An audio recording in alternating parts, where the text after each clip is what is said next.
Have you ever looked across the dinner table at someone you once felt excited about, only to realize you're more tired than thrilled? Maybe you tried dating again in your 60s, gave it a real shot and thought, well, this could be something. But somewhere between the good intentions and the long text messages, it just didn't feel right. Not because of one big mistake, but because deep down, something was off. You're not alone. More and more women over 60 are finding themselves stepping back into the world of companionship. Some after divorce, others after the loss of a partner, and some just because they feel ready for something new. And often, that someone new is a man in his late 40s or 50s, charming, full of life, maybe a little adventurous. At first, it seems like a great match. He keeps you laughing, he makes you feel seen, maybe he even reminds you of who you used to be in your 30s. But then something shifts. Today we're going to talk about it. The 7 quiet, often unspoken reasons why relationships between older women and middle-aged men often start with spark but end with confusion, exhaustion, or even regret. No judgment here, just honest, compassionate conversation between us. Because your peace, your independence, your joy, they matter. Let's begin where many of these relationships stumble right out of the gate. Sometimes the problem isn't love or attraction, it's life itself. You've probably lived enough by now to know what you want. Maybe it's slow mornings with tea, gardening in the afternoon, and quiet evenings with a book or your grandkids. You've built a rhythm. You're not rushing to build an empire. You're protecting what you've earned. But a man in his 40s or 50s, he might still be in build mode. He's got a 10-year plan. He's thinking about upgrading his car, launching a business, going back to school, or planning backpacking trips through Europe. His life is still expanding, and yours might finally be at peace. When your goals and pace no longer align, love starts to feel like work. You start saying no to things just to avoid friction. Or worse, you start bending yourself into someone else's lifestyle just to keep the connection alive, and that's not love. That's compromise stacked on top of compromise until all you have left is resentment. Take Marilyn, a 67-year-old woman I once spoke to. She met a man 10 years younger at a community theater group. He was kind, funny, and endlessly energetic. They clicked instantly. But within 2 months, he wanted her to go with him on spontaneous weekend trips, join him for early morning workouts, and attend loud networking events with his colleagues. She said yes, again and again, until she realized she wasn't enjoying any of it. Not because she didn't like him, but because none of it was her life. She said something I'll never forget. I didn't break my back for 40 years to retire into chaos. And you know what? She's right. You've earned this chapter of your life. You shouldn't have to squeeze it into someone else's. That brings me to the second truth. A tricky one that's often whispered but rarely discussed out loud. Money. Let's be real for a moment. Financial dynamics in a relationship are never just about dollars. They're about control, value, and unspoken expectations. Older women, especially those who've worked their whole lives, managed households, or weathered financial storms alone, tend to be extremely resourceful. Some of you are living on a tight pension, others have a comfortable nest egg. But either way, your money isn't play money. It represents safety, freedom, and future health care if you need it. Now enter a man in his 40s or 50s. Maybe he's successful, maybe he's rebuilding after a divorce. Maybe he has child support payments or business debts. It's not always obvious at first. You go out to dinner, he pays a few times, then suddenly it's you covering the next 3. He needs a little help with his rent this month, or he hasn't booked a vacation in years, and wouldn't it be nice if you both got away? At first, you tell yourself it's okay, he makes you feel special, you're just being generous. But a few months in, your credit card balance is higher, your savings are lower, and you feel uncomfortable talking about it, because now love and money are tangled, and untangling them feels messy. I once heard from Donna, 71, who started dating a 55-year-old man she met online. At first, he was attentive and charming. But he slowly began relying on her, using her car, living at her house more often, promising he'd pay her back for groceries but never did. When she finally asked him to contribute more, he got offended, called her stingy. She said, "I felt like I was paying for company. and it cost more than I ever expected. No one should feel ashamed for wanting fairness. Being generous is beautiful, but so is setting boundaries. And at this stage of life, your financial health is part of your overall well-being. You don't have the luxury of wasting time or money on people who don't respect both. Let me ask you, if the tables were turned, if your daughter, niece, or best friend told you she was in a relationship where the giving felt one-sided, what would you tell her? You'd say she deserves better. So do you. Maybe you've experienced this already. Maybe not. But here's what I want you to know. You are not selfish for protecting your peace. You are not cold for asking questions early. You are not difficult for choosing to walk away when the numbers or the feelings don't add up. You are wise. That wisdom is your compass. Trust it. Because if love starts costing you your joy, your balance, or your sense of self, it's not love. It's a trade, and it's not worth it. Some women tell me they feel like they're living on two different time zones, not just in age, but in pace. They want to slow down, he wants to speed up. And even though they're in the same room, they're living different lives. If that sounds familiar, let's talk about the third reason these relationships often wear out: the difference in energy levels and daily rhythms. By the time you hit your 60s and 70s, you know what makes you feel good. Maybe it's slow walks in the park, reading before bed, catching a classic movie on a quiet afternoon. You enjoy a peaceful morning with your coffee, not rushing to squeeze in 5 tasks before noon. You've finally escaped the chaos of raising kids or climbing ladders. You've earned your calm. But middle-aged men, especially those in their late 40s or early 50s, often live fast. They may still be balancing their careers, chasing new goals, or filling every hour with plans and projects. They wake up ready to conquer the day. They fall asleep scrolling through work emails, and they think a relaxing weekend involves hiking, dancing, or networking with friends until midnight. And suddenly, you find yourself struggling to keep up, or worse, apologizing for not being able to. I remember Carla, 70, who dated a 52-year-old chef named Mark. He had energy for days. Woke up before dawn to hit the gym, cooked all day in his restaurant, then still had the stamina to go out with friends afterward. At first, Carla loved the excitement. She felt alive again. But 2 months in, she was exhausted. Her joints ached, her sleep suffered, and her alone time vanished. She said, "I didn't feel younger. I felt drained." That's the hard part. When energy levels don't align, the relationship becomes less about companionship and more about trying to keep up. And if you slow down, because your body demands it, you start feeling like the one who's always disappointing. But you're not disappointing anyone by living at your own pace. This isn't about one person being right or wrong. It's just a mismatch of seasons. He's in one part of the journey, and you're in another. When you find yourself saying no more than yes, or when you feel pressure to match someone else's speed, it's not your fault. It just means the connection isn't right for where you are in life. And honestly, one of the biggest reasons we can't move forward in these relationships is because we haven't made peace with what we're still carrying from the past. Let's talk about emotional weight. As we grow older, we don't just collect memories. We collect scars, heartbreaks, losses, betrayals. Maybe you've been through a divorce or lost someone to illness. Maybe you've been through decades of emotional caretaking, taking care of others, but not yourself. These experiences shape us. They leave marks. Sometimes beautiful, sometimes painful.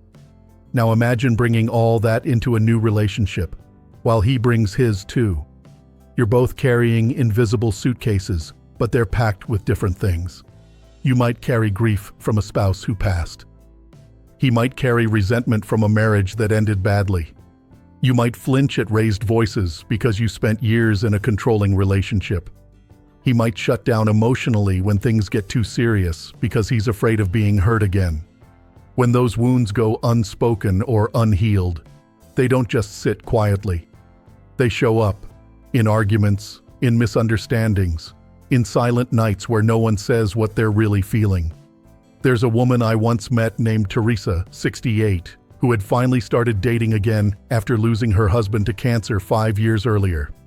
She met a man named Eric, 50, who had been through a difficult divorce. They connected quickly, shared stories of pain and healing, late-night talks about starting over. But when Eric began asking for constant reassurance, texts every hour, daily phone calls, Teresa felt smothered. And when she mentioned her late husband fondly, Eric became withdrawn and distant. They were both still hurting. They just didn't realize how much until they were in too deep. That's the quiet truth. Love doesn't erase pain. If anything, it brings it to the surface. That's why emotional self-awareness is so important. Before you give your heart to someone new, ask yourself, am I really ready? Am I healed enough to offer love without fear? Am I strong enough to hear someone else's pain without being swallowed by it? And more importantly, can I talk about my own wounds with honesty and grace? There's no shame in still healing. In fact, healing never really ends. But relationships can't thrive when both people are bleeding. Sometimes the most loving thing you can do, for yourself and for someone else, is to step away and give your heart the space it needs to breathe again. And speaking of space, we need to talk about a truth many of us overlook until it's too late. Family pressure. Relationships don't happen in a vacuum, especially not at this stage of life. You have children, grandchildren, even siblings who've been part of your life for decades. They know your habits. They have opinions, sometimes loud ones, and they don't always take kindly to change. Maybe you've experienced this. You start seeing someone new. He's younger. He seems nice. But suddenly your daughter pulls you aside and says, "Are you sure he's not using you?" Or your son starts asking questions about your will. Or your friends start joking, "You've got yourself a boy toy." At first, it's easy to laugh it off. But over time, it starts to weigh on you. You begin to doubt yourself. You feel torn between your family's comfort and your own happiness. And it's not just your side. He may have kids too. Teenagers who see you as a stranger, or ex-wives who stir up drama behind the scenes. You're not just building a relationship with one man. You're entering a world of connections that can either support or sabotage you. Linda, 69, once told me her relationship ended not because she stopped loving the man, but because his adult children made it unbearable. They questioned her motives, made comments about her age, even refused to attend family gatherings if she was present. Eventually, he chose peace with his kids over a future with her. It broke her heart, but she said something powerful. "I refuse to beg for a seat at anyone's table." And that's what it comes down to. You shouldn't have to fight for a place in someone's life. If their circle can't respect you, support you, or make room for you, then maybe that's not your place to begin with. You've already spent decades proving yourself to others. You don't need to do it again now. Love should add to your peace, not make you choose between your people and your partner. And if a relationship causes friction with your children, your closest friends, or your sense of self, maybe it's time to ask, is this love really worth the cost? Because peace, once disturbed, is hard to rebuild. But it's never too late to protect it.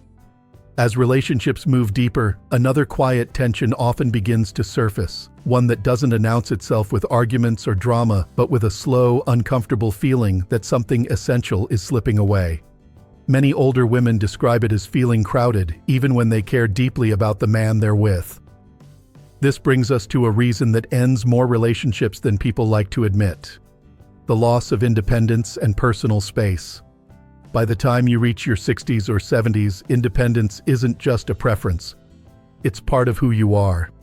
You've likely spent years learning how to stand on your own, how to enjoy your own company, how to arrange your days in a way that feels right for you. Your home, your routines, even your quiet moments. These are not empty spaces. They're carefully built sanctuaries. Now imagine inviting someone into that sanctuary. At first, it feels nice. He stays over. You cook together. There's laughter, conversation, warmth. But slowly, things begin to change. He leaves his belongings around your house. He adjusts your schedule. He expects more time, more availability, more togetherness. Maybe he doesn't mean to take over your space, but intentions don't erase impact. A woman named Ruth, 73, once shared her story. She had lived alone for over a decade after her divorce, and she loved her life. Morning walks, afternoon painting, evenings with classical music and a glass of wine. When she started dating a man in his early 50s, she enjoyed his company until he began staying over most nights. He rearranged her kitchen for convenience. He watched television loudly while she read. He planned trips without asking how she felt about traveling so often. Ruth said, "I didn't lose myself all at once. I lost myself an inch at a time." That's how it often happens. When you're younger, sharing space can feel like building something new. When you're older, it can feel like giving something up. And if you've finally reached a place where your life feels balanced and calm, even small disruptions can feel heavy. This doesn't mean relationships are bad.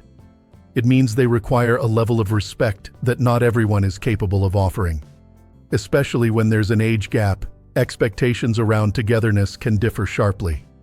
A middle-aged man may still equate closeness with constant presence, while an older woman may define love as mutual respect for space. There's nothing wrong with wanting time alone. There's nothing wrong with saying, "I need my mornings to myself," or "I don't want to live together." And there is absolutely nothing wrong with choosing solitude over a relationship that slowly erases your sense of autonomy. Sometimes the most loving choice is the one that protects who you are. And now we arrive at the final truth. The one few people talk about honestly. The one that quietly influences so many decisions without us realizing it. Social pressure and motivations that don't come from within. Society has a lot to say about aging, especially when it comes to women. It tells you that being alone means being lonely. That not having a partner means something is missing. That love, romance, and companionship must look a certain way, or else they don't count. Friends ask questions, family members worry. Movies and television glorify late-life romance as the ultimate happy ending. And slowly, subtly, the message sinks in. You should be with someone. So sometimes, without realizing it, you start dating not because you want to, but because you feel like you're supposed to. A woman named Helen, 69, once said something incredibly honest. She told me, "I wasn't lonely until people kept telling me I was." She had a full life, friends, hobbies, purpose. But after repeated comments like, "Don't you want someone to grow old with?" she began to doubt herself. She started dating a man in his 50s who wanted marriage, shared finances, and a future she wasn't sure she wanted. She stayed longer than she should have because she didn't want to disappoint others.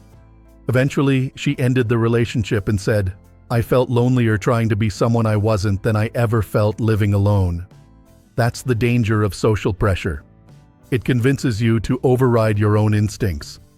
It tells you to chase an idea of happiness that may not match your truth. And motivations matter. If you're seeking companionship because it genuinely enriches your life, that's beautiful. But if you're dating because you're afraid of judgment, afraid of being alone, or afraid of missing out, that fear will shape every decision you make. Middle-aged men may feel their own pressure too. Pressure to settle down again, pressure to secure a future, pressure to start over in a way that looks successful from the outside. When two people come together driven by different fears instead of shared desires, the relationship may look fine, but it will feel wrong. At this stage of life, you have earned the right to ask yourself one simple, powerful question. Do I want this, or am I doing this to meet someone else's expectations? There is no failure in choosing yourself. There is no weakness in choosing peace. And there is no shame in deciding that your life is already full. As we come to the end of this conversation, let's take a quiet moment together. We've talked about misaligned goals, financial strain, differences in energy, emotional wounds, family pressure, loss of independence, and the heavy influence of social expectations. These aren't abstract ideas. They're lived experiences. They're the reasons so many relationships begin with hope but end in exhaustion. If any of this resonated with you, please know you are not broken. You are not too cautious. You are not too much for wanting clarity and peace. You are wise for listening to your inner voice. Relationships after 60 are not mandatory. They are optional. And if you choose to pursue one, you deserve a relationship that honors your rhythm, respects your boundaries, and adds to your life instead of draining it. And if you choose solitude, true solitude, not isolation, that can be a powerful, fulfilling path. Solitude can be rich with purpose, creativity, connection, and joy. It can be freedom. I'd love to hear from you. Have you experienced any of these challenges? What spoke to you the most today? Share your thoughts in the comments below. Your stories matter, and they help others feel less alone. If this video resonated with you, please take a moment to like it and subscribe to Strong Elderly Life. We're building a community focused on strength, dignity, clarity, and living well at every age. Remember this: you don't need to prove anything anymore. You don't need to rush. You don't need to settle. Your time, your peace, and your happiness are precious.